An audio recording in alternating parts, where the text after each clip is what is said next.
Dyan? Always do it on my own, so I gotta get through it. And the only thing I know is to love what I'm doing. Never give up, never slow, till I finally prove it. Never listen to the... So let's start.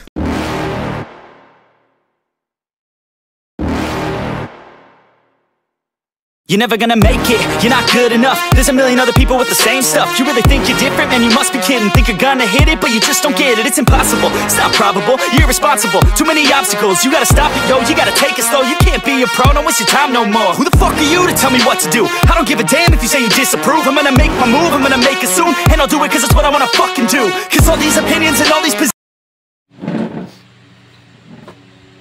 Magandang gabi po sa ating lahat mga katits. Lalong-lalo na po sa mga katits natin sa buong Pilipinas. So for today's video mga katits ay mag-unbox na naman tayo ng bagong dumating natin na stock na dalawang locator at saka yung dalawang baston type na 3D scanner. So meron tayong stock dito dalawang locator at saka locator with scanner at saka yung scanner lang na baston type. So bago po natin simulan mga katis yung pagbubukas natin dito, shoutout po sa ating mga katis dyan sa may Surigao kay Bro Joel, sa may Bohol ka Bro Jake, sa Davao de Oro kay Bro Nante at saka kay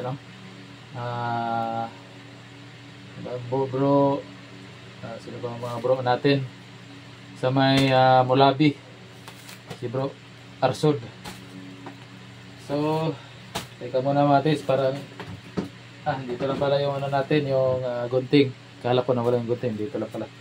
So buksan na natin mga katis yung yung ating parcel.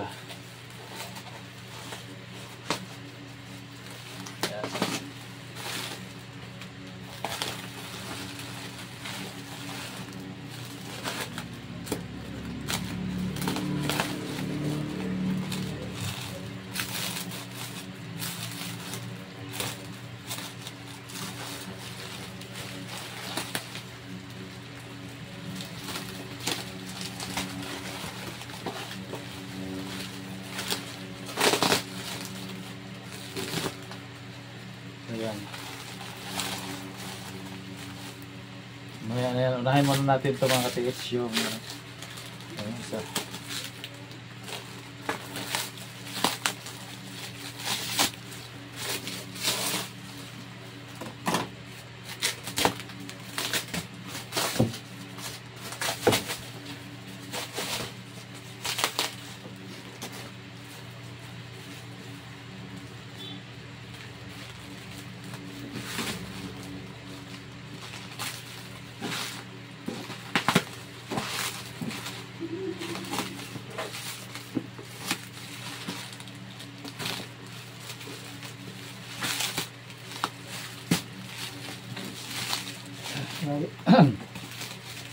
Grabe yung pagkabalot mga coach, ating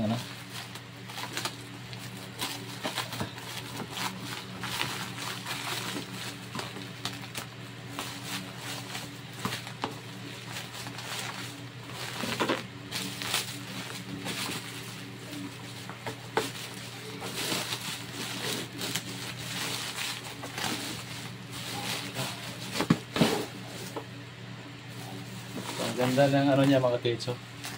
Ang ganda ng box niya, oh. Yan. Ang ganda, oh.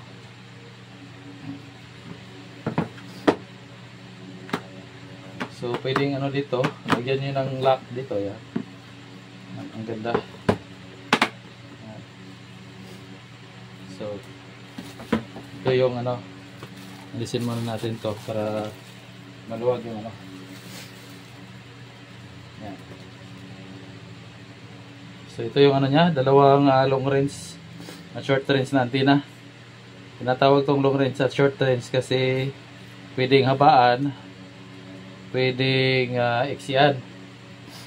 So dito yung niya, yung unique sensor pala. Yan, sensor. Yan. Yan. Tapos yung grip niya, yan. Tapos yung charger, yan.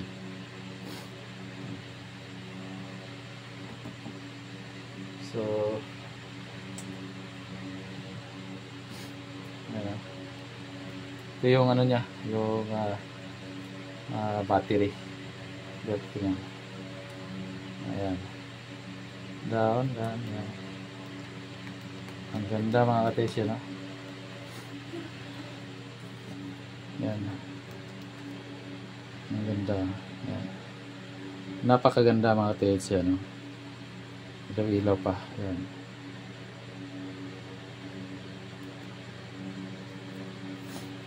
Ayan. Talaga yung ano niya, yung ito yung ano, built-in niya ano. Halimbawa, maano tayo dito, kanina ubusan tayo ng battery tapos dala tayo reserba ng 9 volts battery, lagay natin dito. Pwede salpak. Ayan. Ayan. Ganda. So tingnan natin din yung isa.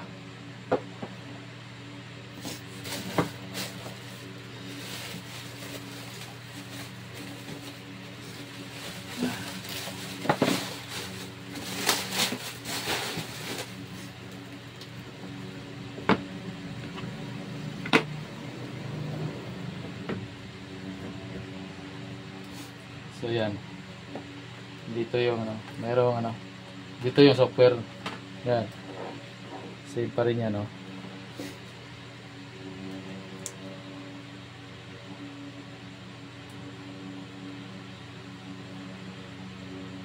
Low batata. Charge natin mamaya. So ganoon pa rin mga tens. Dito yung ano niya. Yan. Grip. So dalawang ano natin, dalawang stock ng Gold Hunter yan. Mamaya.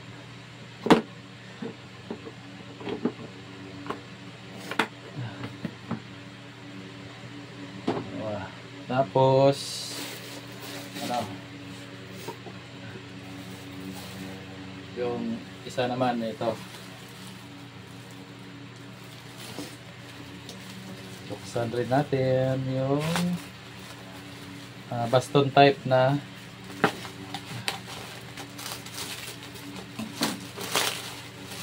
scanner.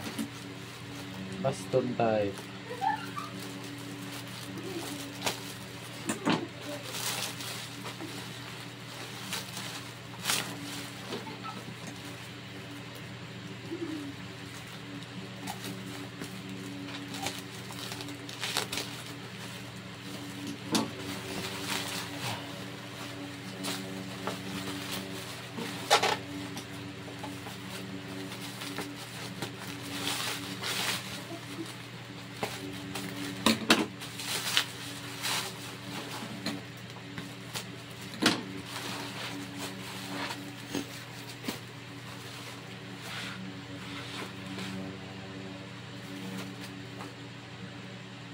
So, ito yun mga tes, yan 3D scanner yan, no?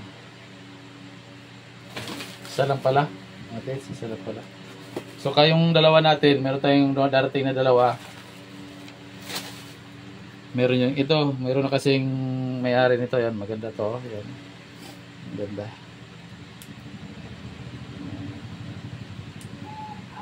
Maganda yan. So, sukatin natin siya kung gaano yan ka haba.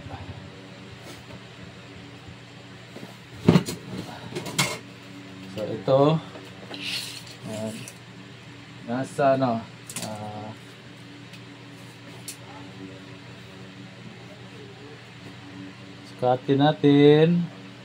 sukatin para may idea tayo.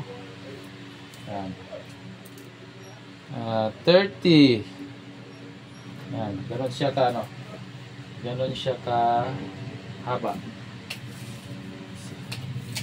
So ang ano niya, so ang laki niya ito, ganito lang yan. Ganito lang yung ano niya. Yan lang.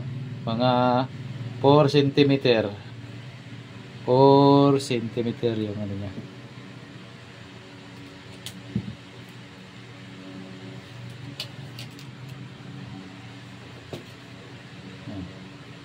So, ang ano muna natin subukan yung Gold Hunter na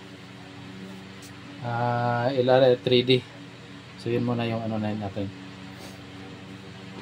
subukan.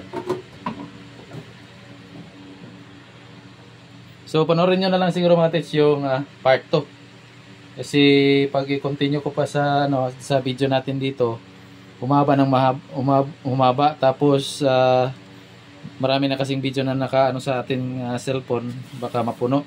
Mahirapan tayong mag-edit. So panoorin nyo na lang yung natin, yung part 2 nito. So maraming salamat po mga kates at bansay. A few moments later. So ito na mga kates yung natin. Nabuksan natin yung parcel na dumating. So ito yung dalawang dalawang LRR 3D na Cold Hunter X Pro. So ngayon mga tets, itatry natin yun isa-isa para ma-check talaga natin kung okay ba yung mga unit. Kasi bago natin to padala sa client natin, dapat maganda at maayos yung yung unit. So ito, yan, gumagana yan. Yan, gumagana. Tapos yung isa, hindi, nade-drain siguro yung battery nito. So obserbahan natin, charge natin ito ng mga 30 minutes para charge muna natin. So ganito yung charge natin siya. Wait lang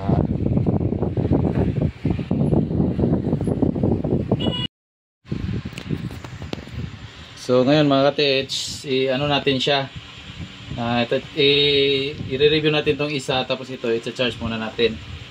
So ganito. So pala nito mga TH yan. Charge yan.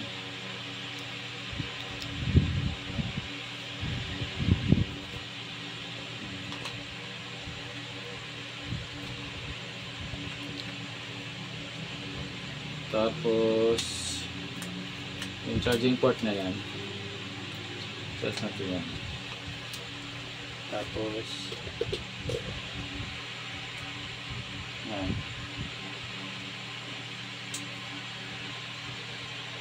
So yan, gumagana mga tits ha. Ayan, lubat lang talaga kasi hindi sa so obserbahan natin yan mga 30 minutes. So ito muna na-review natin yung isa. Muna natin to baba dito. Ayan. Ayan. Ayan. Charge mo na yan. Tapos ito, i-test natin to. Muna natin siya sa 3D visualizer sa my laptop. So ganito mga test, review muna natin yung unit. So ito yung niya, yung down, up, back at saka enter. So ang nito, ang charging port niya is type C. Tapos ito yung scan button, tapos power switch. Ito yung niya, yung 9 volts battery. Halimbawa nalubatan kayo doon sa sa site, magdala na kayong reserba ng battery na 9 volts, pwede rin to. Kung meron din kayong power bank, pwede rin. Pero hindi pwedeng hindi pwedeng maglalagay ka ng 9 volts dito tapos mayroon pang kuryente dito sa built-in na battery. So dapat dead talaga siya, walang kuryente. So ngayon natin, asipulin natin. Ito yung niya, yung sensor system.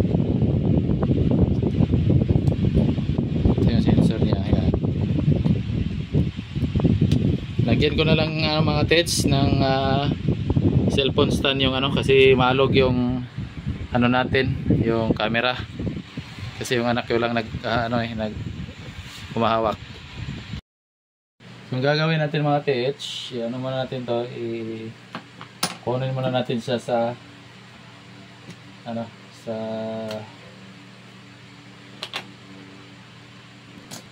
box niya. Tapos kunin natin yung laptop. Ito. So ganito mga tech yung gagawin natin. So bago po natin simulan, shoutout pala sa ating kaibigan na nasa nasa Batangas.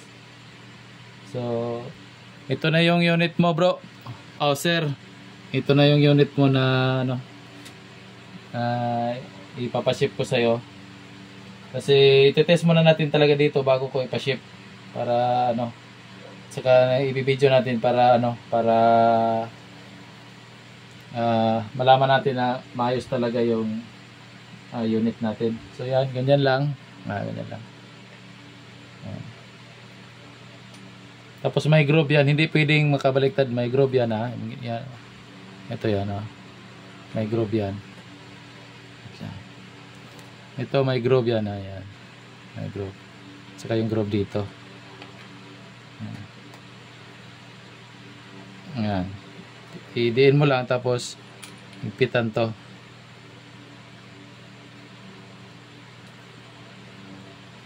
Yan. Tapos ito yung short range at long range antenna. Yan.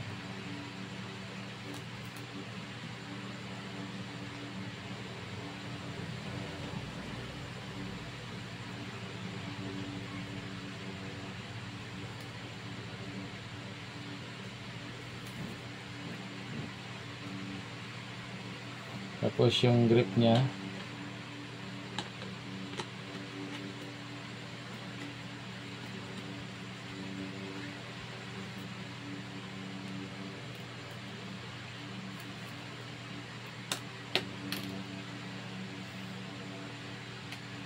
Kuha natin yung laptop.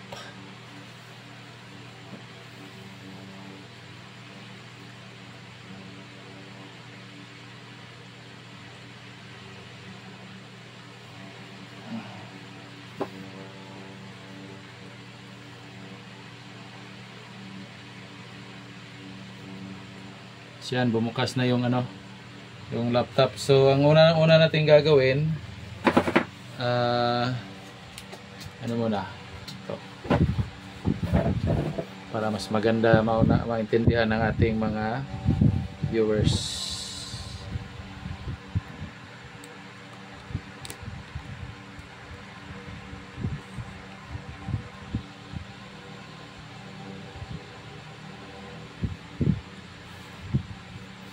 So ang una natin gagawin,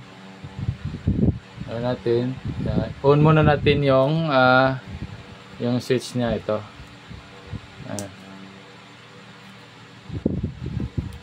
Tapos ganoon natin muna dito sa Bluetooth, Bluetooth muna natin. So remove natin yung mga naka-pairing diyan. Remove. Tapos so add device tayo. So yan, ito tapos click lang yan.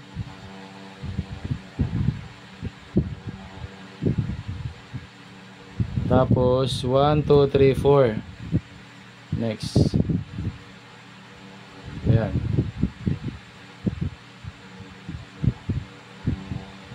Lumabas na yung Conrad. So dito tayo sa may visualizer.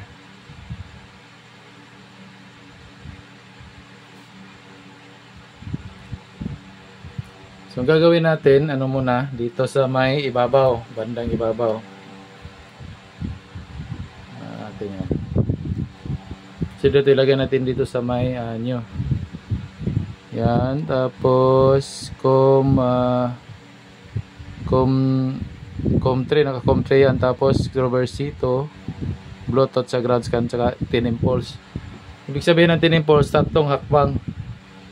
So pag dito yung niya, yung column niya, unlimited yun, pero hindi naman pwedeng habaan kasi mahirapan na tayo sa pag-filter. So ang gagawin lang natin is kung hanggang saan lang yung sakop ng ating detection, yun lang yung i-scanin natin.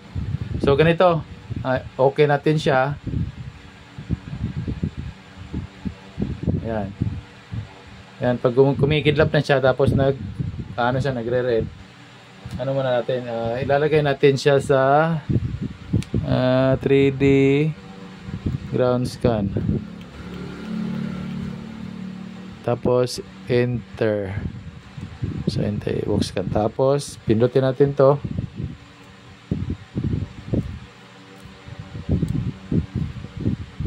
Long press lang. So pag ilong press mo lang to, ito. Tapos tatakbo na yan, oh. Ay gumagalaw na. Yan, gumagana na. So ihahakbang lang natin siya, igaganon na pak. Yan. So, ano natin diyan sa labas mamaya.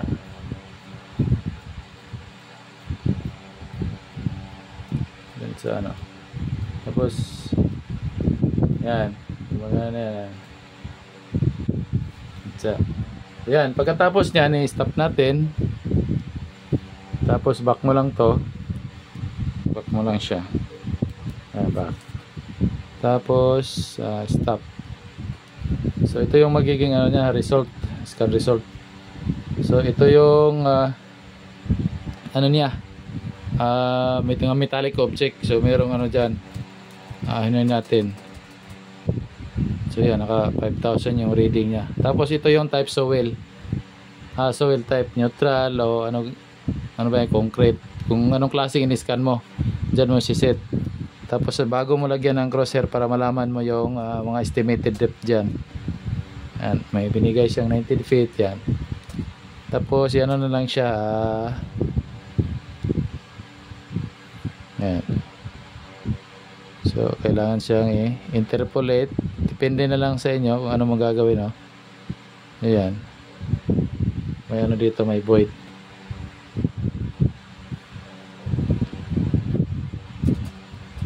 Ayan. So tapos pag save nito, mga katits, save lang. Tapos type mo yan, practice Gold Hunter. So save. So yun lang, save na siya. Tapos ano kayo uli, mag-scan, new lang. Tapos then okay. So save pa rin. So nawawala pag malalaman niyo kung connected siya sa Bluetooth kasi nag-i-stop yung ano niya, yung blinking light. So dito tayo na naman sa 3D ground scan. So enter natin, pak. Enter dito pala. So yan. So long press lang to. Long press yan. Long press. Yan. May lalabas na yan, oh. Yan. Yan.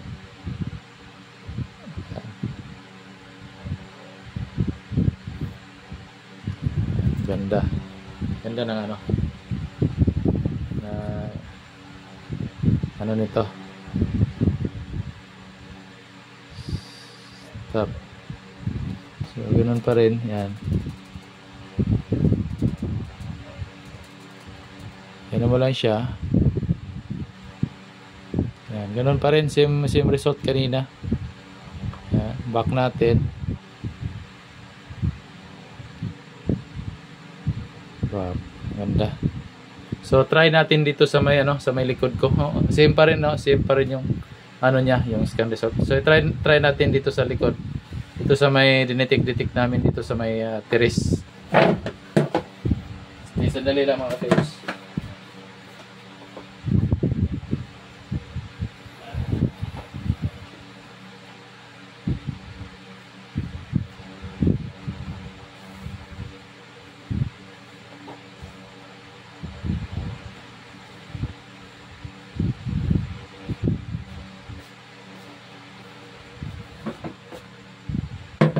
So hindi natin puputulin yung video.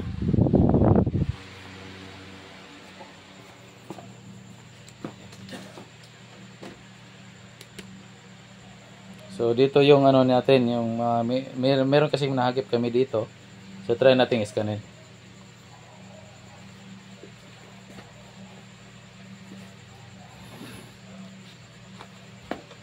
Ihawin natin konti para makita natin yung laptop.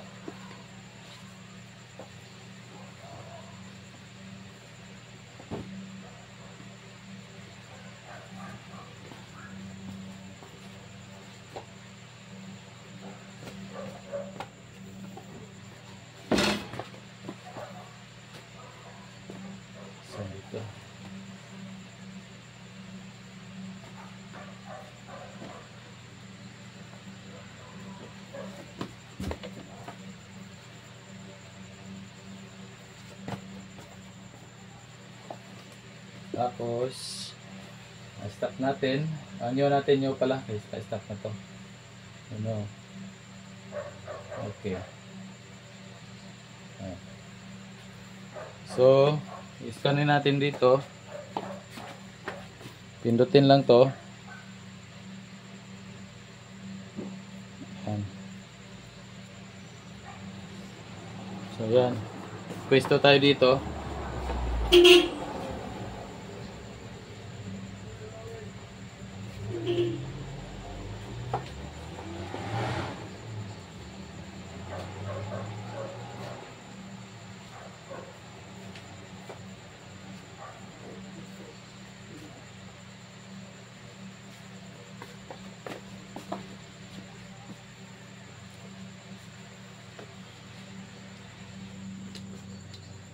So, ano natin?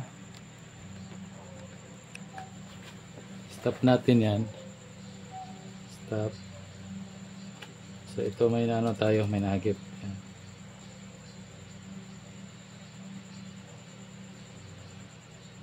So, meron talaga tayong hagip dito mga tets, no? Ito. Meron talaga.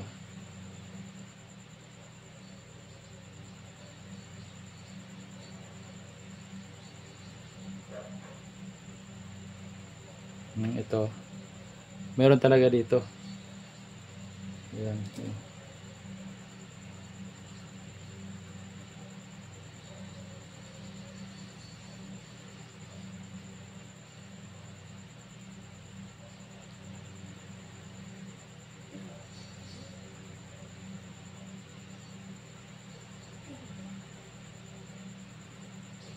Ito mga teso, yan.